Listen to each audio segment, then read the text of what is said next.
আসসালামু আলাইকুম ওয়া রাহমাতুল্লাহি ওয়া বারাকাতুহু। আলহামদুলিল্লাহি রাব্বিল আলামিন ওয়াসসালাতু ওয়াসসালামু আলা আশরাফিল আমবিয়াই ওয়াল মুরসালিন ওয়া আলা আলিহি ওয়া আসহাবিহি আজমাইন, আম্মা বা'দ। মুহতারাম হাজিরিন, মহান আল্লাহ তাআলার দরবারে অশেষ শুকর, যিনি আজকে আমাদেরকে পার্ক ভিউ হসপিটাল জামে মসজিদে পবিত্র জুমার নামাজ আদায়ের জন্য একত্রিত করেছেন, বলি আলহামদুলিল্লাহ। আমরা আজকে যে বিষয়টি ঠিক করেছি, আপনারা যারা নিয়মিত মুসল্লি, আপনাদের মনে থাকার কথা, গত বছরও 2 তারিখ, জুলাই মাসের 2 তারিখ, যখন ছাত্রদের অনেক ধরনের আন্দোলন, নানা ধরনের সমস্যা চলতেছিল, আমরা তখন কিন্তু সাহস করে এই বিষয়টি আলোচনা করেছিলাম, জুলুমের শাস্তি, জালিমের পরিণতি। যারা নিয়মিত মুসল্লি, আপনাদের মনে থাকার কথা। তো একটি বছর ঘুরে গেছে, আমরা আবারও এই বিষয়টিকে মনে করিয়ে দিতে চাই, যাতে করে আমরা যারা এখনো নানাভাবে অন্য মানুষকে ঠকাই, হক নষ্ট করি, জমি দখল করি, মামলা মোকদ্দমা করে হারানোর চেষ্টা করি, আমরা যেন সবাই খালেস তওবা করতে পারি। কারণ এখানে জালিম বলতে শুধুমাত্র কোনো একজন নির্দিষ্ট ব্যক্তি বা দল নয়, বরং আমরা সবাই কোনো না কোনোভাবে জুলুমের সাথে যুক্ত থাকতে পারি। তো সেই কারণেই এই আলোচনাটা, এটা শুধুমাত্র কাউকে কটাক্ষ করার জন্য নয়, বরং আমরা আমাদের প্রত্যেককে সংশোধন করার জন্য, নিজেদেরকে হুঁশিয়ার করার জন্যই আমরা এই আলোচনাটা এনেছি। যদিও উপলক্ষটা ছিল ওই সময়ের বিশেষ মুহূর্তে, এবং আজকেও আমরা সেটাকে আবারও মনে করিয়ে দিতে চাই যে যত বড় শক্তিশালী হোক না কেন জালিম, তার শাস্তি অবধারিত। দুনিয়ায়ও সে শাস্তি পাবে, আখিরাতেও সে শাস্তি পাবে। তো আসুন আমরা আজকে পবিত্র কোরআন এবং হাদিসের আলোকে জুলুমের শাস্তি এবং জালিমের পরিণতি, এই বিষয় সম্পর্কে কিছু জানার এবং বোঝার চেষ্টা করি, এবং একই সাথে আমরা সতর্ক হয়ে সব ধরনের জুলুম পরিত্যাগ করি। আল্লাহ তাআলা আমাদের সেই তৌফিক দান করে, বলুন আমিন। আজকের এই খুতবা দেওয়ার জন্য আমি পবিত্র মসজিদে হারাম, মসজিদে নববী সহ আরো কয়েকজন মুসলিম স্কলারের খুতবা শুনেছি। আমি আশা করি সবগুলো তো আর সামনে রেখে বলা সম্ভব নয়, তারপরেও আমি চেষ্টা করব অন্তত গুরুত্বপূর্ণ যে পয়েন্টগুলো রয়েছে, সেই গুরুত্বপূর্ণ পয়েন্টগুলো সবার থেকেই সামারি আপনাদের সামনে উপস্থাপন করার। আল্লাহ তাআলা আমাকে বলার তৌফিক দান করে, বলুন আমিন। রব্বি ইশরাহ লি সাদরি ওয়া ইয়াসসির লি আমরি ওয়াহলুল উকদাতাম মিন লিসানি ইয়াফকাহু কওলি। মুহতারাম হাজিরিন, আমি যেই খুতবাটি বিশেষ করে আমার চোখের সামনে রেখেছি এবং যেটাকে নিয়েই আমি বেশি আলোচনা করব, আমার সামনে একাধিক খুতবা রয়েছে। আমার ঘটনাক্রমে যদি অন্য কারো খুতবার কথা মনে পড়ে যায়, তখন আমি সেটাও সামনে আনবো। ল্যাপটপ এনেছি এই কারণেই, যাতে করে ক্লিক করে অন্য জায়গায়ও যেতে পারি। প্রধানত আমার আলোচনাটা কেন্দ্রীভূত হবে শেখ আব্দুল মুহসিন ইবনু মুহাম্মদ আল কাসিম হাফিজাহুল্লাহ, তার একটি খুতবা। তিনি মসজিদে নববীর সম্মানিত খতিব, এবং তার খুতবার বিষয়টি ছিল আজ-জুলমু জুলুমাতুন ইয়াউমাল কিয়ামা। এটি হাদিসের আলোকে এই খুতবার টাইটেল নির্ধারণ করা হয়েছে। এটা একটা হাদিস, আজ-জুলমু জুলুমাতুন ইয়াউমাল কিয়ামা। জুলুম হচ্ছে কিয়ামতের দিন নানা ধরনের অন্ধকার হিসেবে আবির্ভূত হবে। অর্থাৎ একটা অন্ধকার না, অনেক অন্ধকার, গভীর অন্ধকার হিসেবে হাজির হয়ে যাবে জুলুমটা কিয়ামতের দিন। বলেন নাউজুবিল্লাহ। তার মানে কিয়ামতের দিন তো আমার আলো দরকার।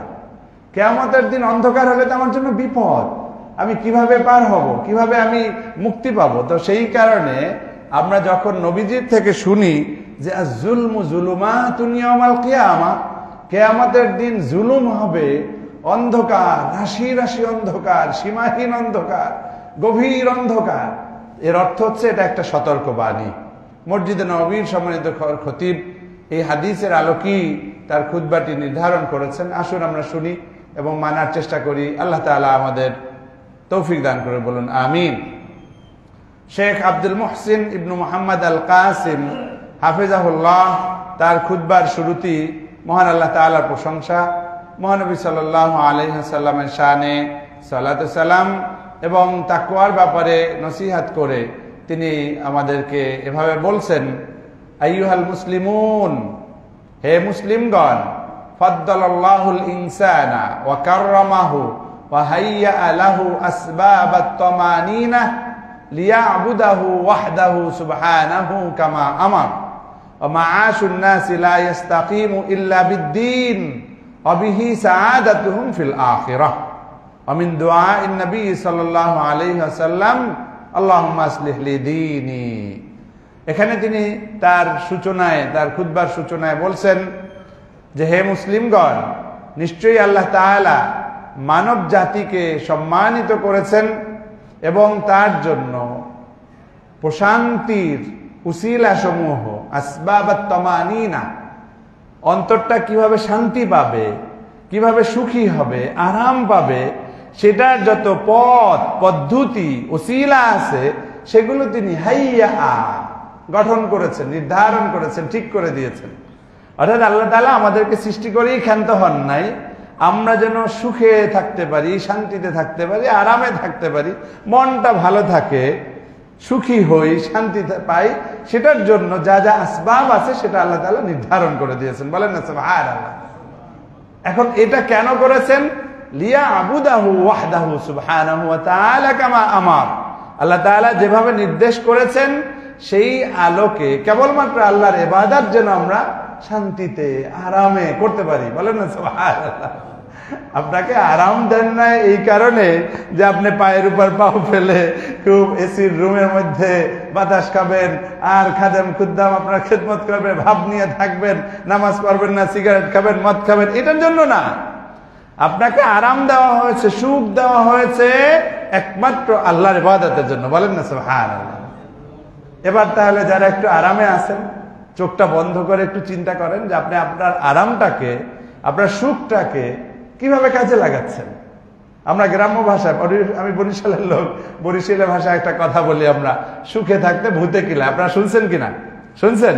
সুখে থাকতে ভূতে কিলায়। এর অর্থ হলো যখন মানুষ সুখে থাকে, আরামে থাকে, তখন আর আল্লাহর কথা মনে থাকে না, তখন এইটা সেটা উল্টা পাল্টা করতে থাকে। কিন্তু যখন বিপদে পড়ে তখন আল্লাহরে মনে করে। ও আল্লাহ, এটা তো নিজাম না। হাদিসে এসেছে যে ব্যক্তি সুখে থাকতে আল্লাহকে স্মরণ করে, আল্লাহ তাআলা তার দুঃখের অবস্থায় স্মরণ করেন। বলেন না সুবহানাল্লাহ। ও আমার বন্ধুরা, তোমার বিপদ কালে যদি তুমি আল্লাহকে তোমার পাশে পেতে চাও, তাহলে যখন তুমি সুখে থাকো, যখন তুমি আরামে থাকো, যখন তুমি শান্তিতে থাকো, যখন তোমার আত্মা প্রশান্তিতে ভরা, সংসারে সুখ, রিজিকের অভাব নাই, তোমার কোনো ধরনের ঝগড়া নাই, ফাসাদ নাই, ভালোই আছো, শান্তিতে আছো, তুমি শান্তিতে থেকে আল্লাহকে ভুলে যেও না, কারণ এই শান্তির দাতা হচ্ছেন আল্লাহ। আল্লাহুম্মা আনতাস সালাম, আল্লাহ তাআলাই হচ্ছেন আমাদের শান্তিদাতা। আল্লাহ তাআলা এই শান্তি দিয়েছেন। আল্লাহকে ডাকার জন্য মনটা ভালো আছে, ইবাদতেও মজা পাওয়া যায়। মনটা ভালো নাই, ইবাদতে মনোযোগ বসে না। এই যে আল্লাহ তাআলা আমাকে মনটা শান্ত করে রেখেছেন, অভাব মুক্ত রেখেছেন, অশান্তি থেকে আমার সংসারকে ভালো রেখেছেন, এটা রেখেছেন এই যে মসজিদে নববীর খতিব বলেছেন লিয়া'বুদাহু ওয়াহদাহু, একমাত্র আল্লাহর ইবাদতকে সুন্দর করে আদায় করার জন্য। বলেন না সুবহানাল্লাহ। অতএব আপনি ভালো আছেন, শুকর আদায় করেন। লাইন শাকারতুম লাযীদান্নাকুম ওয়া লাইন কাফারতুম ইন্না আযাবি লাশাদীদ। ভালো আছো, মন ভালো, শরীর ভালো, সম্পদ ভালো, ঝগড়া নাই, ফাসাদ নাই, সুখে আছো, শুকর আদায় করো, আল্লাহর ইবাদত বন্দেগী করো এমন মনোযোগ দিয়ে যে এই শান্তি তো আল্লাহই দিয়েছেন, অতএব আমি আল্লাহর ইবাদতের মধ্যে যেন ডুবে যাই। আল্লাহ তাআলা সেই তৌফিক দান করে বলুন আমিন। তাহলে আমরা এই যে সুখ শান্তি দিয়ে আল্লাহ তাআলা সৃষ্টি করেছেন, এটার জন্য আমাদের শুকর আদায় করতে হবে, আল্লাহর ইবাদতকে যথাযথভাবে পালন করতে হবে। আল্লাহ তাআলা আমাদের সেই তৌফিক দান করে বলুন আমিন। তিনি বলছেন একজন মানুষের এই যে জীবন আচরণ, জীবনে যে চলাফেরা, এটা লা ইস্তাকিমু ইল্লা বিদ্দীন, এটা দিন ছাড়া সোজা হয় না, দিন ছাড়া সঠিকভাবে চলতে পারে না। কারণ আমাদের মনের মধ্যে ওয়াসওয়াসা আছে। শয়তান মিনাল জিন্নাতি ওয়ান নাস, মানুষের মধ্যে জিনের মধ্যে শয়তানরা আমাদের ওয়াসওয়াসা দিতে থাকে। অতএব দ্বীনকে যদি মানতে পারি তখনই কেবলমাত্র আমি সঠিক পথে চলতে পারব। দ্বীন যদি না মানি শয়তানের ওয়াসওয়াসা দ্বারা আমরা প্রভাবিত হয়ে খারাপ পথে চলে যেতে পারি। আর শয়তান ইয়াদউকুম ইলান নার, শয়তান তোমাদেরকে জাহান্নামের দিকে ডাকে। আল্লাহু ইয়াদউকুম ইলা দারিস সালাম, আর আল্লাহ ডাকে চিরস্থায়ী শান্তির দিকে। বলেন না সুবহানাল্লাহ। তাহলে চিরস্থায়ী শান্তি চাই নাকি অশান্তির আগুন জ্বালাতে চাই? শান্তি চাই। শান্তি যদি চাই আল্লাহর ডাকে সাড়া দিতে হবে। আল্লাহ তাআলা আমাদের সেই তৌফিক দান করে, বলুন আমিন।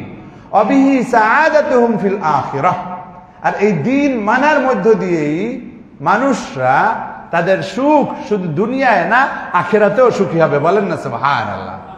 তার মানে দুনিয়ায় সুখী হতে চাও, আখিরাতে সুখী হতে চাও, আল্লাহর হুকুম তুমি মানো, দ্বীন মানো, দ্বীনের পথে চলো।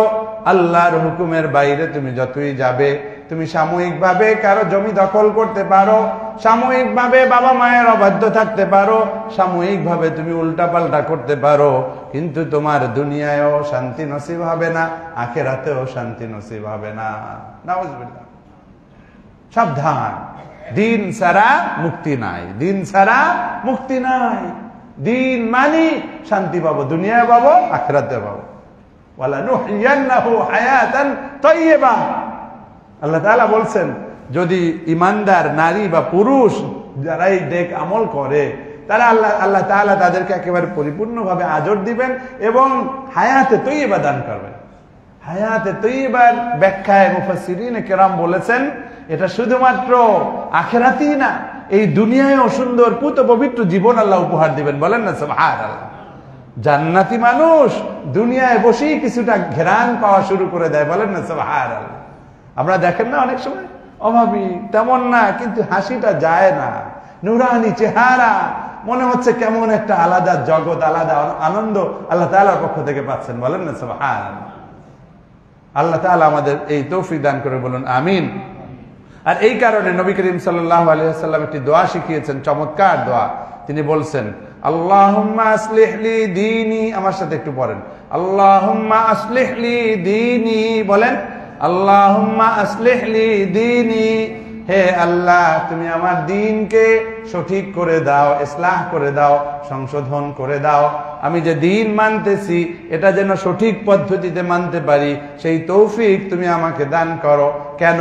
আল্লাযী হুয়া ইসমাতু আমরি, কারণ হচ্ছে দ্বীন যদি থাকে ইসমাতু আমরি হবে, আমি যত কাজ করতেছি এটা সুন্দর হবে, পুত পবিত্র হবে, সঠিকভাবে করা যাবে। বলেন না সুবহানাল্লাহ। এটা হবে নিষ্কলুষ, পুত পবিত্র। দ্বীনহীন যাই করেন সর্বনাশ ডেকে আনবে। আল্লাযী হুয়া ইসমাতু আমরি, আমার সমস্ত কাজ এটা হবে সঠিক পদ্ধতিতে, পুত পবিত্র, ভালো হয়ে যাবে। অর্থাৎ তুমি আমার দ্বীনকে সোজা করে দাও, দ্বীনটাকে সঠিক করে দাও। বলেন না আমিন। ওয়াসলিহ লি দুনিয়ায়া, ও আল্লাহ তুমি আমার দুনিয়াকে সঠিক করে দাও, ইসলাহ করে দাও, সংশোধন করে দাও। আল্লাতী ফিহা মাআশি, কারণ এই দুনিয়া ছেড়ে আমি যেতে পারবো না। তুমি যখন আমাকে পাঠিয়েছো, আমার জন্ম আমার মায়ের ঘরে, আমার বাবার ঘরে এসেছে, তোমারই নির্দেশে এসেছি, আমি আমার নিজের ইচ্ছায় জন্ম নেই নাই। তুমি যখন পাঠিয়েছো আমি তো সুইসাইড করতে পারবো না, আমার তো যতদিন হায়াত আছে আমাকে থাকতে হবে, যখন আমি থাকতেই হবে, আমার হায়াতটাকে তুমি ঠিক করে দাও, জীবনটাকে তুমি সুন্দর করে দাও। বলেন আমিন। ওয়াসলিহ লি আখিরাতি আল্লাতী ফিহা মাআদি, কোন riwayate আল্লাতী ইলাইহা মাআদি, আল্লাহ তুমি আমার আখিরাতটাকে সুন্দর করে দাও, সঠিক করে দাও, কারণ হচ্ছে ওই দিকেই আমার প্রত্যাবর্তন, ওটাই আমার চূড়ান্ত ডেস্টিনেশন। এই দোয়া যদিও এখানে মসজিদ নববীর খতিব এখানেই শেষ করেছেন, কিন্তু আরো লম্বা দোয়া। ওয়াজআলিল হায়াতা জিয়াদাতাল লি ফি কুল্লি খায়র ওয়াজআলিল মাউতা রাহাতাল লি মিন কুল্লি শার, আমার যে জীবন আছে এই জীবনের ভালো কাজ বেশি বেশি করার তৌফিক দাও, মৃত্যুটাকে খুব আরামদায়ক করে দাও। বলেন না আমিন। এই কথাটা ভূমিকা হিসাবে এনেছেন এই কারণে যে আসলে আমরা যারাই জীবন পেয়েছি সবাই আমরা সুখী হতে চাই, শান্তি চাই, ভালোভাবে থাকতে চাই। তাহলে ভালোভাবে থাকতে হলে দিন দিয়ে নবী শুরু করেছেন, আমরাও সেটা শুরু করব, এটা বোঝানোর জন্যই। দিন মেনে চললে তুমি সুখী, দুনিয়ার জীবনে যদি আল্লাহর কথা মতো চলো তাহলে সুখী, আখিরাতেও যদি ভালো থাকতে চাও তাহলেও সেটা আল্লাহর কাছ থেকে কবুল করিয়ে নাও। আল্লাহ তাআলা আমাদের সেই তৌফিক দান করে, বলুন আমিন। সম্মানিত হাজিরিন, তাহলে এই কথাটা গেল মূলত ভূমিকা হিসাবে। কারণ হচ্ছে আমরা যে বিষয় নিয়ে কথা বলতে চাই, জুলুম নিয়ে, এই জুলুমটা আসলে সঠিক পথ না, এটা দ্বীনের কোনো শিক্ষা না, বরং দ্বীন এটাকে হারাম করেছে, বড় ধরনের কবিরা গুনাহ করেছে। অতএব আমরা সবাই এই জুলুম থেকে মুক্তি চাইব, মুক্ত থাকব, তাহলেই আমাদের এই সুখী জীবন আমরা লাভ করতে পারবো। আল্লাহ তাআলা তৌফিক দান করে, বলুন আমিন। মহানবী সাল্লাল্লাহু আলাইহি ওয়াসাল্লাম বলেছেন যে আল্লাহ তাআলা বলেছেন, হাদিসে কুদসি। এভাবে যখনই শুনবেন যে নবী বলছেন, আল্লাহ বলেছেন, কোরআনের আয়াত ছাড়া এমনি যখন বলবো যে নবীজি বলেছেন, আল্লাহ বলেছেন, কারণ আল্লাহ বলছেন তো ডাইরেক্ট বললে কোরআনই হয়ে যেত। নবীজি বলেছেন, আল্লাহ বলছেন, এর অর্থ হলো হাদিসে কুদসি। তাহলে হাদিসে কুদসিতে আল্লাহ তাআলা বলছেন, ইয়া ইবাদি, হে আমার বান্দারা, ইন্নী হাররামতু যুলমা আলা নাফসি, নিশ্চয়ই আমি জুলুমকে আমার নিজের উপরে হারাম করেছি। নিশ্চয়ই আমি জুলুমকে আমার নিজের উপরে কি করেছি? হারাম করেছি। ওয়া জাআলতুহু বাইনাকুম মুহাররামা, আর এই জুলুমটাকে তোমাদের মধ্যেও আমি হারাম করে দিলাম। কে বলছেন? কে বলছেন? আল্লাহ তাআলা বলতেছেন, আমি নিজের উপরে, ইন্নাল্লাহা লা ইয়াজলিমু মিসকালা যাররা, যাররা পরিমাণ কোন জুলুম আল্লাহ করেন না। আরো অনেক আয়াত দ্বারা সাব্যস্ত যে আল্লাহ তাআলা জুলুম করেন না। তাহলে এর দ্বারা প্রমাণিত হয় যে এই যে হাদিসে কুদসিতে বলা হচ্ছে যে আমি জুলুমটা হারাম করেছি আমার নিজের উপরে, এবং তোমাদের মধ্যেও আমি জুলুমটাকে হারাম করেছি। তারপরে তিনি বলছেন, ফালা তাযালামু, অতএব তোমরা পরস্পরের সাথে জুলুম করো না, একে অপরের সাথে জুলুম করো না, একজন আরেকজনের সাথে জুলুম করো না। কার নির্দেশ? আল্লাহর নির্দেশ। কার নির্দেশ? আল্লাহর নির্দেশ। অতএব সাবধান, আমরা কোন ধরনের জুলুম করতে পারি না। এখন আপনারা বলতে পারেন, স্যার আপনি তো ধরনগুলো বলেন নাই, কোন ধরনের বুঝবো কিভাবে? জুলুম প্রধানত তিন ধরনের। কয় ধরনের? তিন ধরনের। তিন ধরনের জুলুম মনে রাখতে হবে, কারণ ভুলে গেলে তো আপনি আমল করতে পারবেন না, এই জন্য ভালো করে মনে রাখতে হবে। নাম্বার 1 জুলুম হলো, যেটা হচ্ছে সবচেয়ে ভয়াবহ জুলুম, সেটাকে বলা হচ্ছে শিরক, যেটা কোরআনে আল্লাহ তাআলা বলছেন, ইন্নাশ শিরকা লাযুলমুন আযীম, ইন্নাশ শিরকা লাযুলমুন আযীম। এটা অপ্রতিদ্বন্দ্বী, এটার সাথে আর কারোটার কোনো জুলুমের সাথে মিলবে না। এই জন্য এটাকে একটা আলাদা ধরন হিসাবেই বলা হচ্ছে, যদিও এই ধরনের সাথে অন্য ধরনেরও মিল আছে, কিন্তু এটাকে আলাদা ক্লাসিফিকেশন করা হয়েছে, যেহেতু কোরআনে আলাদা আয়াতে আল্লাহ তাআলা এভাবে বলছেন, ইন্নাশ শিরকা লাযুলমুন আযীম। মনে থাকবে ইনশাআল্লাহ। তাহলে শিরক করা যাবে না। শিরকটাকে পবিত্র কোরআনই আল্লাহ তাআলা মস্ত বড় জুলুম হিসাবে, সবচেয়ে বড় জুলুম হিসাবে ঘোষণা দিয়েছে। এটা একটা নাম্বার 1, যেটা আল্লাহর সাথে আমি জুলুম করতেছি। 2 নম্বরের জুলুম হচ্ছে আয-যুলমু বিল মাআসি, আল্লাহ তাআলার অবাধ্যতা, শিরকের বাইরে অন্য, যেমন নামাজ পড়তে বলছেন, আপনি নামাজ পড়েন না। আল্লাহ তাআলা বলছেন রোজা রাখতে, আপনি রোজা রাখেন না। হজ করতে বলছে, আপনি হজ করেন না। আপনি মদ খাওয়া নিষেধ করছেন, মদ খাইতেছেন। জেনাবে বিচার হারাম করছে, আপনি জেনাবে বিচার করতেছেন। জেনাবে বিচারের ধারে কাছেও যাইতে নিষেধ করছে, আপনি করতেছেন। কথা বলতেছেন, মেসেজ দিতেছেন, এই করতেছেন, সেই করতেছেন। তবে আল্লাহ তাআলার নির্দেশের বাইরে আপনি চলে যাচ্ছেন, এটাও এক ধরনের জুলুম। তবে এই জুলুমটা হচ্ছে নিজের সাথে জুলুম। এই জুলুমটা কি? নিজের সাথে জুলুম। আরেকটা জুলুম হচ্ছে, যেটা হচ্ছে অন্যের সাথে জুলুম। আরেকটা জুলুম কি? অন্যের সাথে জুলুম। একজনের জমি দখল করলেন, একজনকে চটথাপ্পড় দিলেন, একজনের নামে গীবাত গাইলেন, এরকম নানাভাবে আপনি অন্যের হক নষ্ট করা, অন্যের অধিকার হরণ করা, এই কাজটা আমরা করতে পারি। এক কথায় এই 3 ধরনের কোন ধরনের জুলুমই ইসলাম গ্রহণ করে না। মনে থাকবে ইনশাআল্লাহ। নাম্বার 1 কি ছিল? শিরক। নাম্বার 1 কি ছিল? শিরক। তাহলে শিরক করা যাবে, যেহেতু আল্লাহই বলেছেন ইন্নাশ শিরকা লাযুলমুন আযীম, কোনোভাবে শিরক করা যাবে না। নাম্বার 2 বলেছি, যেটা হচ্ছে গুনাহের মাধ্যমে জুলুম করা। গুনাহের মাধ্যমে জুলুমটা মূলত নিজের সাথেই হয়ে যায়, নিজের সাথেই হয়ে যায়। কেন? রব্বানা যালামনা আনফুসানা, এটা খারাপ কাজ করছেন, গুনাহের কাজ।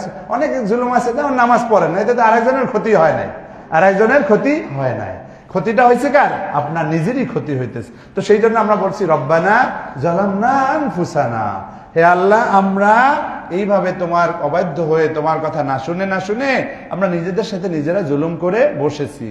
ওয়া ইল্লাম তাগফির লানা, তুমি যদি ক্ষমা না করো, ওয়া তারহামনা, তুমি যদি দয়া না করো, লানাকুনান্না মিনাল খাসিরিন, তাহলে ক্ষতিগ্রস্তদের দলভুক্ত হয়ে যাবই যাব, অবশ্যই হব। লানাকুনান্না, দুইটা তাকিদ, লাম তাকিদ আবার নুন তাকিদ সাকিলা। তাহলে আমরা নিজেদের সাথে জুলুম করব না, গুনাহ করে করে নিজেদের সাথে জুলুম করব না। আর একটা জুলুম হচ্ছে, যেটা হচ্ছে অন্যদের সাথে জুলুম। আমরা গত বছরও, এই 2রা জুলাই ছিল গত বছর, সাহস করে তখন এই উত্তাল সময়ও কিন্তু আমরা এই টপিকটা নির্ধারণ করেছিলাম, জুলুমের শাস্তি, জালিমের পরিণতি। এবং তখনও আমরা হুঁশিয়ার করে দিয়েছিলাম এইখানে বসে, এবং স্পষ্টভাবে বলেছিলাম, খুন, গুম, হত্যা, নির্যাতন, নিষ্পেষণ, এগুলো কোন মুসলমান করতে পারে না, সে যেই হোক, যত বড় ক্ষমতাধর হোক না কেন, হোক সে গোয়েন্দা সংস্থার লোক, হোক সে কোন এমপি, মন্ত্রী, জজ, ব্যারিস্টার, কিচ্ছু আসে যায় না। কারণ যেদিন আল্লাহ তাআলার দরবারে হাজির হতে হবে, তোমার এমপিগিরি, মন্ত্রীগিরি, প্রেসিডেন্টগিরি কিচ্ছুতে কিছু কাজে আসবে না। মনে থাকবে ইনশাআল্লাহ। আল্লাহ তাআলা বলে দিয়েছেন যে জুলুম আমি নিজে করি না, তোমরাও তোমাদের মধ্যে করতে পারবে না। একটা ঘটনা মনে পড়ে গেছে, পরে যদি আবার ভুলে যাই সেই কারণে এখনই বলে ফেলি। কি শুনবেন? গল্প শুনবেন?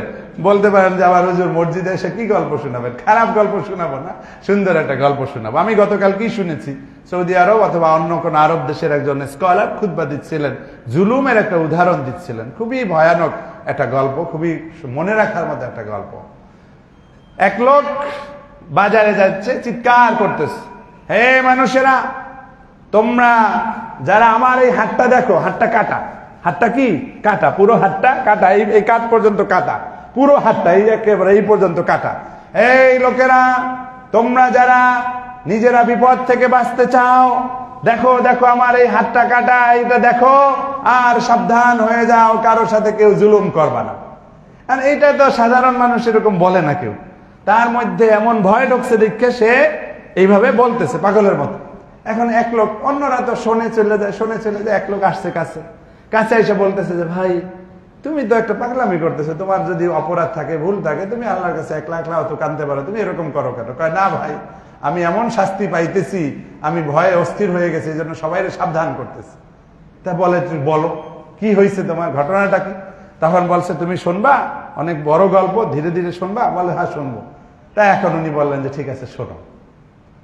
ওই লোক একদিন সকালবেলা নদীর পাড়ে গেছে, নদীর পাড়ে গিয়ে দেখে এক লোক কি করছে, মাছ ধরছে, মাছ, বড় মাছ। দেখা এই যে জালেম, তার ক্ষমতা, এলাকার দাপটাল আমাদের আছে না, চাঁদাবাজ, সন্ত্রাসী, মাস্তান, সুন্দরী দেখলে ওর লাগবে, ওকে দর্শন করতে হবে, ভালো টাকা পয়সা দেখলে ওকে চাঁদা দিতে হবে, আছে না নাই আমাদের মধ্যে, আছে না? তা ওই টাইপের লোকটা, জালেম টাইপের ছিল।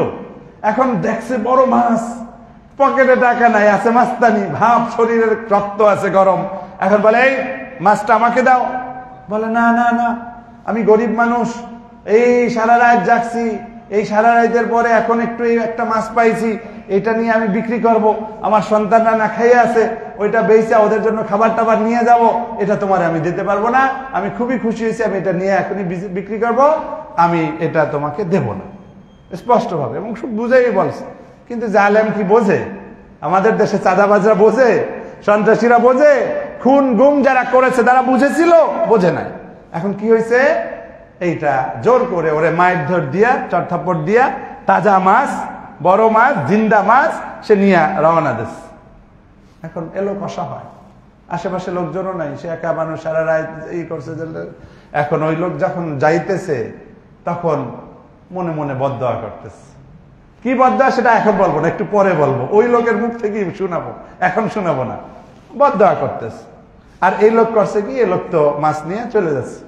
মাছ নিয়ে চলে যাওয়ার পরে পথিমধ্যে মাছে করছে কি, হঠাৎ করে একেবারে খুব হয় না অনেক সময় আমরা ধরতে যাই, ওই কই মাছ ধরতে যাই গুতা খান না, শিং মাছ ধরতে গুতা খান না, তো এই মাছ হঠাৎ করে এসে আঙ্গুলের মধ্যে দিয়েছে একটা কামড়, জোরে একটা কামড় দিয়ে দিয়েছে, এমন কামড় যে বিষ মোটে যায় না।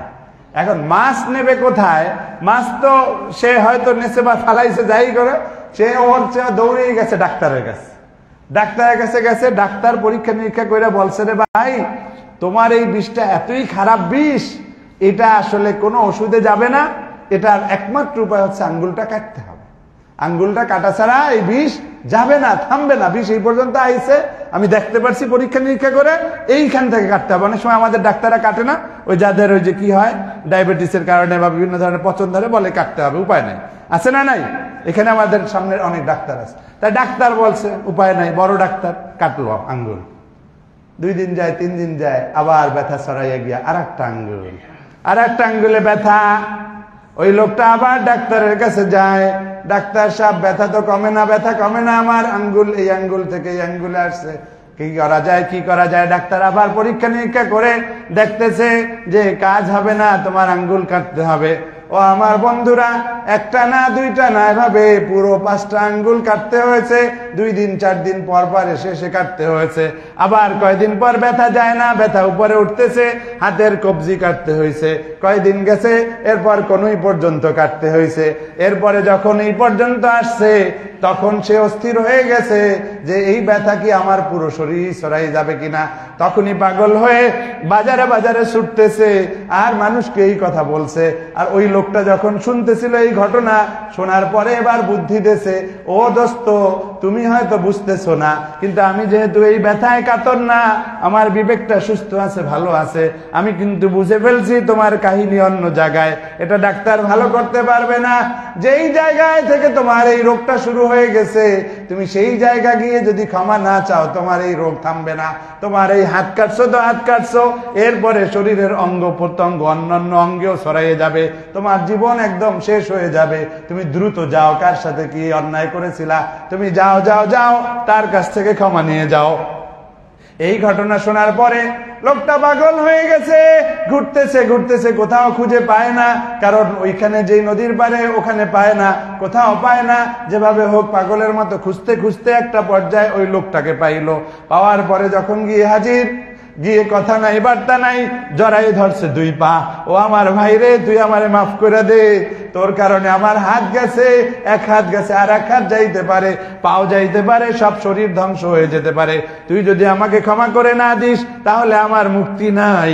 এখন ওই লোকটা আসলে পুরোপুরি হঠাৎ করেই মনে উঠতে পারতেছিল না। যখন একটু পরে মনে করাই দিয়েছে যে আমি আসলে কি ঘটনা, ওনার বলছে একটু থামো, বলো কি হয়েছে। তখন বলতেছে যে আমি তোমার মাছ নিছিলাম, তোমার মনটা কালা হয়ে গেছিল, তুমি কি কি আল্লাহর কাছে নালিশ করতেছিলা, সেই যা মাজলুম হিসাবে তোমার নালিশটা কবুল হয়ে গেছে। আমি তো বুঝি নাই, আমি তো ভাবছিলাম যে মাছের কামড়ে একটু ক্ষতি হয়েছে, কিন্তু আল্লাহর দরবার থেকে যে শাস্তি, সেটা আমি বুঝতে না পারার কারণে আজকে এই পর্যায়ে আসছি। আমি যদি তোমার থেকে ক্ষমা এখন না পাই, এই হাত শুধু কাটে থামবে না, বরং আরো সর্বনাশ ঘটতে থাকবে, আমাকে মাফ করে দাও। যখন এই লোকটা এটা শুনছে, এবার তিনি বলছেন আমি তোমাকে মাফ করে দিলাম। এখন ওই লোকটা অস্থির, এতটুকু কথার মধ্যে মাফ করে দিল, কারণটা কি? এখন নিজেই আবার ব্যাখ্যা দিতেছেন। যে লোকটা ওই যে জেলে মাছ ধরছিল, সে লোকটা ব্যাখ্যা দিতেছে কেন মাফ করে দিতেছে। বলতেছে যে আমি যে বদদোয়া করছিলাম সেটা হয়ে গেছে। আমি বলছিলাম আল্লাহুম্মা আরিনি কুদরাতাক, হে আল্লাহ তুমি আমার উপরে যে শক্তি দেখাইছে, তার উপরে তুমি শক্তিটা একটু দেখাও, আর সেটা আমার সামনে হাজির করে দাও। আল্লাহু আকবার। এই যে দোয়া করছে, আমাকে সেই কুদরতটা দেখাও, তোমার কুদরতটা আমাকে দেখাও। কবুল হয়ে গেছে। এই শোনার পরে বলছে যেহেতু আল্লাহ আমাকে দেখাইছে, আল্লাহর সাথে আমার কথা কমপ্লিট, এখন মাফ করে দিলাম। আল্লাহু আকবার। বুঝতে পারছেন, মাজলুমের দোয়া অত্যন্ত ভয়াবহ। অর্থাৎ কোনোভাবে আমরা জুলুম করব না, কারণ নবী করিম সাল্লাল্লাহু আলাইহি ওয়াসাল্লাম বলেছেন ইত্তাকি দাওয়াতাল মাজলুম। মুখস্থ করে ফেলেন, ইত্তাকি দাওয়াতাল মাজলুম। তোমরা মাজলুমের বদদোয়াকে ভয় পাও, মাজলুমের বদদোয়াকে ভয় করো। কেন? নবীজি ব্যাখ্যা দিচ্ছেন, ফাইন্নাহু লাইসা বাইনাহু ওয়া বাইনাল্লাহি হিজাব। এই মাজলুমের যে দোয়া, মাজলুম এবং আল্লাহ, মাজলুমের দোয়া এবং আল্লাহর মাঝে কোনো ধরনের পর্দা থাকে না। বলেন না সুবহানাল্লাহ। মনে থাকবে ইনশাআল্লাহ। অতএব সাবধান, সাবধান।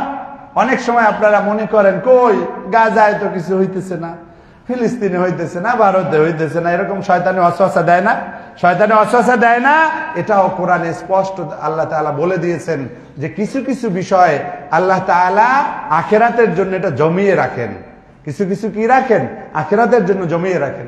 আর কিছু কিছু একটু সময় নেন, কারণ আল্লাহ তাআলার একটা ডিজাইন আছে, একটা হিকমত আছে। এই ফিলিস্তিনে যা দেখেন না, এটা থাকবে না।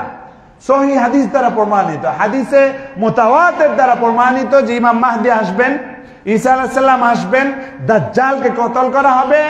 ওরা যেই গাছটা প্রিয় গাছ গরকাত, এই গরকাত পর্যন্ত বলবে ইয়া ইয়াহুদিয়ুন ইয়া মুসলিম হাদা ইয়াহুদিয়ুন উকতুলহু। তারাও আওয়াজ করবে, হে মুসলমান, এই যে লুকিয়ে আছে আমার, ওরা আমাকে আদর করে সম্মান করে গাছটা লাগাইছিল, সেই গাছেও বলবে যে এখানে লুকানো আছে ইহুদি, আসো ওকে হত্যা করো। নাউজুবিল্লাহ। সাবধান, সব আল্লাহর ডিজাইনে হচ্ছে। অর্থাৎ আমরা কোনো অবস্থায় অস্থির হব না, আমরা দিন মেনে চলবো। আল্লাহ তাআলা আমাদের সেই তৌফিক দান করুন, বলুন আমিন। আমি যে একটু হলে এই নামাজের মধ্যে একটা পড়ি, আপনার মনে আছে? একটু হলে যে সূরা বাকারার শেষ 3 আয়াত পড়ি, আবার হচ্ছে সূরা আলে ইমরানের শেষ দিকে পড়ি। সূরা আলে ইমরানের মধ্যে ওমা লিজ্জালিমিনা মিন আনসার, জালেমদের কোনো সাহায্যকারী থাকবে না। এবং কিছু কিছু জুলুম, যেটাকে আরো বেশি মাত্রার কারণে হাদিসে এটাকে বাগী বলা হয়েছে, চরম অবাধ্যতা, চরম অবাধ্যতা। এই বাগী এইটা এবং কতিয়াতুর রহিম, হাদিসের ভাষায় এই জাতীয় শাস্তি আল্লাহ তাআলা দুনিয়ায়ও দেন। অর্থাৎ মুক্তি নাই, জালেমের মুক্তি নাই। আমরা একটা সময় খুব ভয় পেয়ে গেছিলাম যে হেফাজতে ইসলামের নিরপরাধ, নিরস্ত্র, সাধারণ ইয়াতিম হাফেজে কোরআনদেরকে মারা হয়েছে। কেউ আওয়াজ তুলতে পারি নাই, কিচ্ছু বলতে পারি নাই, প্রতিবাদ করতে পারি নাই। পুরো বিশ্ব বিবেক চুপ, আমরা চুপ, বিশ্ববিদ্যালয়ের শিক্ষক চুপ, সবাইকে ভয়ের সংস্কৃতির মধ্যে ডুবিয়ে রাখা হয়েছিল। কিন্তু আল্লাহ তাদেরকে মুক্তি দিয়েছেন না? মুক্তি দিয়েছেন না? এরকম বিভিন্ন ইসলামী সংগঠনের লোকদেরকে ফাঁসি দাও, খুন করো, গুম করো, যা খুশি তাই করে বেরিয়েছে। কিন্তু আল্লাহ তাআলার বিচার থেকে কি মুক্তি পেয়েছে? মুক্তি পেয়েছে? মুক্তি নাই। আর এই বিচারই বিচার নয়। আমি এর মধ্যে সম্প্রতি দেখতে পেলাম, আমার বলতে ভয় লাগে যে কত বড় পাষণ্ড হলে এটা করে। এই 2-3 দিন আগে নিউজ এসেছে, তাজুল ইসলাম, যিনি হচ্ছে চিফ প্রসিকিউটর এই যে ইসের খুন গুমের এই বিষয়ের উপরে, তিনি বলতেছেন, আমি বলতে চোখে পানি চলে আসবে, আমি অস্থির হয়ে যাই। কত বড় পাষণ্ড একটা মানুষ, একটা লোক 1030 জন মানুষকে খুন করেছে। বলেন নাউজুবিল্লাহ। কত বড় জালেম, কত বড় পাষণ্ড, কত বড় খুনি, কত বড় গুমকারী এই লোকের ছিল। পরিচয়টা দেয় নাই, তাদের তদন্তের স্বার্থে এখনো বলে নাই যে সে আর্মির ব্যাকগ্রাউন্ডের না পুলিশের ব্যাকগ্রাউন্ডের, এখনো বলে নাই। এবং কি করছে, নৌকায় নিয়ে ধরে নিয়ে যাইতো, যাদেরই ঘুম করতো নৌকা নিয়ে ধরে নিয়ে গভীর ওই ফজরের টাইমে যখন লোকজন থাকতো না, এই টাইমে নিয়ে মাথায় গুলি করতো। ওই আসামিকে ধরছে, ওই আসামি বলছে যে যখন ওই মাথার খুব কাছ দিয়ে দূরে করলেও তো হইতো, নদীতে ফেলাইয়া করলেও তো মরতো, কথা কথা। মাথায় গুলি করার এটা হলো কি, সে একটু অনুভূতি পায়, আই হ্যাভ ফিলিংস। যখন এইভাবে কেন ওই গরম রক্তটা আসে হাতে লাগে, আর একটু ওই যে মগজটা হাতে লাগে, সিটটা আসে। কত বড় পাষণ্ড! আল্লাহ তাআলা এগুলোকে দুনিয়া এবং আখিরাতে চিরস্থায়ী ভাবে লাঞ্ছিত, অপমানিত করুক, বলুন আমিন। এই দুনিয়ায় আমাদেরকে দেখাক যে 1030 জন মানুষকে এইভাবে জলজন্ত ভাবে বন্দুকের নল মুখ কপালের সামনে নিয়ে মারার শাস্তি কতটা ভয়ানক হতে পারে, শুধু আখিরাত না দুনিয়ায় আল্লাহ তাআলা আমাদেরকে দেখিয়ে নিক, বলেন আমিন। শিক্ষা নিক জালিমরা যে জুলুমের পরিণতি ভয়াবহ, জালিম কখনো মুক্তি পেতে পারে না। ইত্তাকি দাওয়াতাল মাজলুম। তাহলে নবী করিম সাল্লাল্লাহু আলাইহি ওয়াসাল্লাম কি বলেছেন? ইত্তাকি দাওয়াতাল মাজলুম, তোমরা মাজলুমের বদদোয়াকে ভয় করো। তখন ভাবছিলেন যে হেফাজত কিছু করতে পারবে না, কানতে তো পারছে, কানতে পারছে না। যাদের ফাঁসি দিয়েছেন অন্যায় ভাবে, যাদেরকে গুম করে মারছেন, অ্যাটলিস্ট বদদোয়াটা তো করে মরতে পারছে। ওই সাজ যায় যায় তখন তো কিছু একটা বলে গেছে, সেই কারণেই তো ধরা খাইছে। না, এ তো নিশ্চয়ই বড় কেউ হবে, হোক সেটা গোয়েন্দা সংস্থার, হোক র্যাবের, হোক পুলিশের, হোক আর্মির। ধরাটা তো খেয়ে গেছে, আল্লাহ তো দেখাই দিচ্ছেন যে না, তুমি যত বড় প্রতাপ, 1030 জনকে মারা, তাও একেবারে কাছাকাছি বন্দুকের দিয়া, এত নৃশংস ভাবে, কত বড় দুঃসাহস। কিন্তু জালিমের পরিণতি আল্লাহ তাআলা দুনিয়ায় দেখিয়ে দিয়েছেন। আল্লাহু আকবার। আল্লাহ তাআলা আমাদের সতর্ক হওয়ার তৌফিক দান করে বলুন আমিন। তা আল্লাহ বলছেন ওমা লিজ জালিমিনা মিন আনসার, জালিমদের কোনো সাহায্যকারী পাওয়া যাবে না, বিশেষ করে আখিরাতে কোনো সাহায্যকারী পাওয়া যাবে না, কারণ ওই দিন প্রধান বিচারপতির আসন দখল করবেন একমাত্র আল্লাহ, এবং তিনি বলবেন আনাল জব্বার, আনাল জব্বার, আনাল কাহার, আনাল মুনতাকিম। স্পষ্ট ভাবে ঘোষণা দিবেন, পুরো কোটি কোটি মানুষ সব স্তম্ভিত হয়ে যাবে, তাদের কোন ধরনের নড়াচড়া বন্ধ হয়ে যাবে। নবী করিম সাল্লাল্লাহু আলাইহি ওয়াসাল্লাম যখন এই বিষয়ের উপরে খুতবা দিচ্ছিলেন, মনে হচ্ছে তার এই মেম্বার ভেঙে পড়বে, এরকম নিজের মধ্যে কম্পন শুরু হয়ে গিয়েছিল যখন এই আনাল জাব্বারের ব্যাখ্যা দিচ্ছিলেন। আল্লাহু আকবার। অতএব আল্লাহর বিচার থেকে মুক্তি নাই। অতএব আমরা ভুলেও যেন জুলুম না করি। আল্লাহ তাআলা আমাদের সেই তৌফিক দান করুন, বলুন আমিন। সম্মানিত হাজিরিন, একজন জালেম, তার পরিণতি সম্পর্কে আরো অনেক হাদিস রয়েছে। আমি যদি একদম লাইন বাই লাইন পড়তে যাই তাহলে সময় যাবে, যেহেতু মেডিকেলে অনেক রোগীর ব্যাপার, আমি বেশি আর বাড়াবো না, সংক্ষেপে শুধু অনুবাদগুলো বলে যাই। একটা হাদিসে বলা হয়েছে, নবী করিম সাল্লাল্লাহু আলাইহি ওয়াসাল্লাম জিজ্ঞাসা করেছেন, তোমরা কি জানো মানিল মুফলিস? মুফলিস মানে হচ্ছে আস্তা ফকির, মানে যার টাকা পয়সা কিচ্ছু নাই, কপর্দক শূন্য। একটু ভদ্র ভাষা, এটা অনেক গ্রামের মানুষ নাও বুঝতে পারেন, কপর্দক শূন্য বলি, যার টাকা পয়সা কিচ্ছু নাই, পকেট খালি, একদম সোজা মিসকিন ফকির, এটাকে বলে মুফলিস। আরবি ভাষা এটাকে বলে কি? মুফলিস, কোনো কিছু নাই। এখন সাহাবীরা বলে মাল্লা দিনার ওয়ালা দিরহাম ইয়া রাসূলুল্লাহ, যার দিনার নাই দিরহাম নাই সেই তো হচ্ছে মুফলিস। নবী করিম সাল্লাল্লাহু আলাইহি ওয়াসাল্লাম বলছেন লা, না। এখন তো সাহাবীরা আশ্চর্য, এটা আবার কেমন কথা? আমরা তো জানি যার টাকা নাই পয়সা নাই এরই তো আমরা ফকির কই, এটা আবার নবীজি কি শিখিয়েছেন? তখন নবী করিম সাল্লাল্লাহু আলাইহি ওয়াসাল্লাম ব্যাখ্যা দিলেন, মুফলিস হচ্ছে সে যে নামাজও পড়েছে, রোজাও রেখেছে, হজ করেছে, যাকাত দিয়েছে, ভালো ভালো কাজ করেছে, কিন্তু একই সাথে মানুষকে গালি দিয়েছে, মানুষকে চড়থাপ্পড় দিয়েছে, গীবাত গাইছে, তারপরে জুলুম করছে, এইটা এরকম অন্যায় করছে, এই লোক হচ্ছে মুফলিস। সাহাবীরা তখনও পুরোপুরি বুঝতে পারে না, তখন তো নবীকে বললেন ইয়া রাসূলুল্লাহ, এটা আরেকটু ব্যাখ্যা দেন, একটু বুঝাই দেন। তখন নবী করিম সাল্লাল্লাহু আলাইহি ওয়াসাল্লাম বললেন যে এই লোক নামাজ, রোজা, হজ, যাকাতের কারণে তার যদি জান্নাত তার জন্য নির্ধারিত থাকেও, এই জুলুমের পরিণতিতে সে জাহান্নামে যাবে। বলেন নাউজুবিল্লাহ। কেন? মুফলিস কিভাবে হবে? বলা হলো যে আল্লাহ তাআলা সেটেল না করে তার ব্যাপারে চূড়ান্ত সিদ্ধান্ত দিবেন না। অর্থাৎ ওই যে মারামারি, কাটাকাটি, দখল, জমি দখল, এটা সেটা, এগুলো সুরাহা। এখন সুরাহা কিভাবে হবে? বলা হচ্ছে মাজলুমকে ওই জালেমের নেক আমল দিয়ে সেটেল করা হবে। এখন সাহাবীরা বললেন ইয়া রাসূলুল্লাহ, যদি ওই জালেম পাপী হয়, ওর নেক আমলই না থাকে, তখন কি হবে? তখন বলছে মাজলুমের যত বদ আমল আছে সেইটা ওর ঘাড়ে চাপিয়ে দেওয়া হবে। বলেন নাউজুবিল্লাহ। তাহলে বুঝতে পারছেন, এবার আপনারা বুঝতে পারছেন ফকির কাহাকে বলে? আস্তা ফকির, মহা ফকির, মানে নেক দিয়েই শেষ না, নেক নাই, তারপরেও তোমার উপরে ওই মাজলুমের পাপ এসে তোমার ঘাড়ে পড়বে। আমরা কি এখন সেরকম হইতে চাই? আখিরাতে সেরকম হইতে চাই?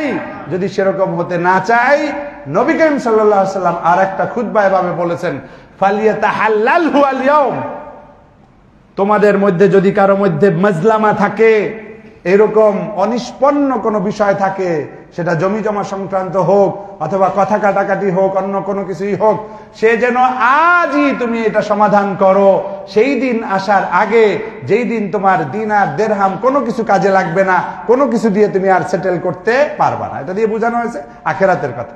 অর্থাৎ আখিরাত আসার আগে তুমি কি করে ফেলো? এটা সেটেল করে ফেলো। বুঝতে পেরেছেন আপনারা? সোজা বাংলা বোঝা যায়, যদি কারোর সাথে কোনো ধরনের বিবাদ থাকে, দ্বন্দ্ব থাকে, নবীজির ভাষায় বলছেন আল ইয়াউম, আজকে সেটা সেটেল করো। আমিও নবীজির ভাষায় বললাম আজ আপনি সেটেল করেন। Now is the time, don't wait anymore. একটু আর অপেক্ষা করবেন না, আজই জুমার পরে ফোন করেন আপনার বিবাদীকে, আপনার সাথে যার সাথে দ্বন্দ্ব তার কাছে ক্ষমা চান। আপনি জানেন না যে আপনি সন্ধ্যার মধ্যেই মারাও যেতে পারেন। নবীর ভাষায় আজই যেন এটা সেটেল করা হয়। আল্লাহ তাআলা আমাদের সেই তৌফিক দান করুন, বলুন আমিন। সম্মানিত হাজিরিন, নবী করিম সাল্লাল্লাহু আলাইহি ওয়াসাল্লাম এবং আল্লাহ তাআলা পবিত্র কোরআনে নির্দেশ দিয়েছেন, নবী করিম সাল্লাল্লাহু আলাইহি ওয়াসাল্লামও যেমন বলেছেন, একই সাথে নবী করিম সাল্লাল্লাহু আলাইহি ওয়াসাল্লাম শুধু সতর্ক করেন নাই, তিনি আমাদেরকে আরেকটি দোয়াও শিখিয়ে দিয়েছেন। ওই যে আল্লাহ আমি তোমার কাছে আশ্রয় চাই, আমি জুলুম করা থেকেও তোমার কাছে মুক্তি চাই, আর মজলুম হওয়া থেকেও মুক্তি চাই। তাহলে নবীর মতো আমরাও দোয়া করব। এই দোয়াটা আরবিতে যারা পুরোটা পারেন পুরো মুখস্থ করে ফেলবেন, যারা আরবি পারেন না বাংলায় বলবেন, আল্লাহ আমি জালেমও হতে চাই না, মজলুমও হতে চাই না, আমাকে তুমি জালেমও বানাইও না, মজলুমও বানাইও না, বলেন আমিন। তাহলে এইভাবে আমরা দোয়া করব, যাতে করে আমরা জালেমও না হই এবং মজলুমও না হই। আল্লাহ তাআলা আমাদের সেই তৌফিক দান করুক। এবং যে ওই যে আপনারা করেছেন, মিসকালা যাররাতিন খায়রান ইয়ারা শাররান ইয়ারা, বিন্দু মাত্র কোনো মুক্তি নাই, সবকিছু রেকর্ডেড। মা ইয়ালফিজু মিন কাউলিন ইল্লা লাদাইহি রাকিবুন আতীদ, আপনি যেটা কথাও বলেন সেটা পর্যন্ত কিন্তু রেকর্ড হয়ে যাচ্ছে। অতএব আসুন আমরা আমাদের কথা, কাজ, আচরণে কোনোভাবেই যেন অন্য মানুষকে না ঠকাই, অন্যের উপরে জুলুম না করি, সেটা গিবাতের মাধ্যমে হোক, নামিমার মাধ্যমে হোক, চট থাপ্পড়ের মাধ্যমে হোক, কোনোভাবেই যেন কারো উপর অধিকার হরণ না করি। দল নাই, মত নাই, ধর্ম নাই, জুলুম অন্য ধর্মের মানুষের উপরেও জুলুম করা যাবে না। সাবধান, বান্দার হক খুব সতর্ক থাকতে হবে। অতএব আমরা দল, মত, ধর্ম, বর্ণ নির্বিশেষে সকল মানুষের উপরে জুলুমকে ত্যাগ করব। আল্লাহ তাআলা আমাদের সেই তৌফিক দান করে, বলুন আমিন। আমরা যদি এভাবে থাকতে পারি তাহলে আমাদের জান্নাতে যাওয়াটা সহজ হবে। কারণ বিভিন্ন হাদিস এবং এর দ্বারা দলিল দ্বারা প্রমাণিত যে আল্লাহ তাআলা তার হক যদি কেউ নষ্ট করে সেটা মাফ করবেন, কিন্তু বান্দার হক নষ্ট করলে সেটা মাফ করবেন না। সাবধান। সেই কারণেই তো ওই যে নবী বলছেন, কে ফকির, কে কপর্দক শূন্য। অতএব আপনারা যদি আল্লাহর থেকে ক্ষমা চেতে চান, বান্দার কাছে আগে ক্ষমাটা চেয়ে নেন, ও ভাই আমাকে মাফ করে দাও, সেটেল করে ফেলেন। এভরি সিঙ্গেল ওয়ার্ড যেটা আপনি উল্টাপাল্টা বলেছেন, এভরি সিঙ্গেল মানি আপনি যেটাই গ্রহণ করেছেন, সমস্ত বিষয় সেটেল করেন। আল্লাহ তাআলা আমরা যা শুনেছি শুধু কানের সুখ আর একটু আত্মিক তৃপ্তি যেন না হয়, বরং এটা যেন আমাদের আমলের জন্য একটা উসিলা হয়। আল্লাহ তাআলা আমাদের সেই তৌফিক দান করুন, বলুন আমিন।